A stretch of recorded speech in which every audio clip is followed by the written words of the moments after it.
Hello बच्चों, let us read this question. This question says particulate matter with size less than micron that remain suspended in air indefinitely and transported by wind currents are called.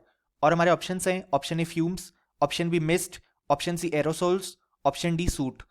सो यहाँ पे इस question में कहा गया है कि ऐसा पर्टिकुलेट मैटर जिसकी साइज हमारे पास लेस देन अ माइक्रोन होती है और ये यहाँ पे एयर में सस्पेंडेड होते हैं इनडेफिनेटली और इन्हें विंड करंट ट्रांसपोर्ट करती है, तो इसे हम क्या बोलते हैं. सो इस क्वेश्चन को सॉल्व करने के लिए जो की कॉन्सेप्ट रिक्वायर्ड है वो है different types of particulate matter.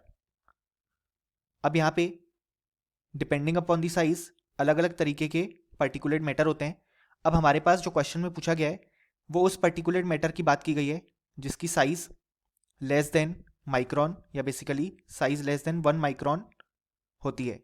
अब हमारे पास माइक्रोन होता है 10⁻⁻⁶ मीटर के बराबर, यानी कि बेसिकली हमें ऐसे पर्टिकुलेट मैटर की बात करनी है जिसकी साइज 10⁻⁻⁶ मीटर से कम होती है.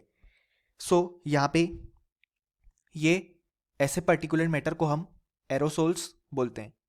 अब यहाँ पे ये जो एरोसोल्स होते हैं वो हमारे पास होते हैं colloid of fine solid particles और लिक्विड ड्रॉपलेट्स, जो कि हमारे पास सस्पेंडेड होते हैं इन एयर, यानी कि एयर में प्रेजेंट फाइन सॉलिड या लिक्विड ड्रॉपलेट्स एक कॉलॉइड फॉर्म करते हैं जिन्हें हम बोलते हैं aerosols.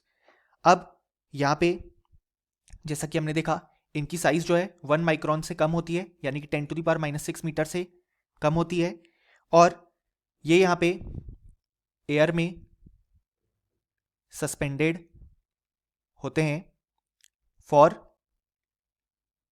Longer periods of time,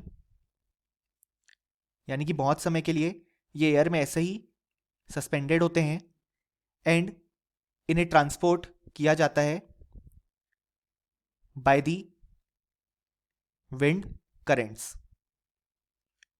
सो हमने देखा ये थी यहाँ पे एरोसोल्स की कुछ प्रॉपर्टी, और हमसे क्वेश्चन ने यही पूछा है कि हमें ऐसे पर्टिकुलेट मैटर की बात करनी है जिसकी साइज 1 माइक्रोन से कम हो और ये यहाँ पे एयर में इनडेफिनेटली या बहुत ज़्यादा पीरियड ऑफ टाइम के लिए ऐसे ही सस्पेंडेड रहते हैं, और इन्हें ट्रांसपोर्ट कौन करता है? Wind currents. सो फाइनली हमें बोल सकते हैं कि इस क्वेश्चन के जो करेक्ट आंसर आया वो है option C aerosols. Option A, B and D incorrect हो जाएंगे क्योंकि हमारे गिवन डिस्क्रिप्शन से मैच नहीं करते. सो फाइनली हमें बोल सकते हैं कि इस क्वेश्चन के लिए जो करेक्ट आंसर आया वो आया option C. Hope you understood it well. Best of luck.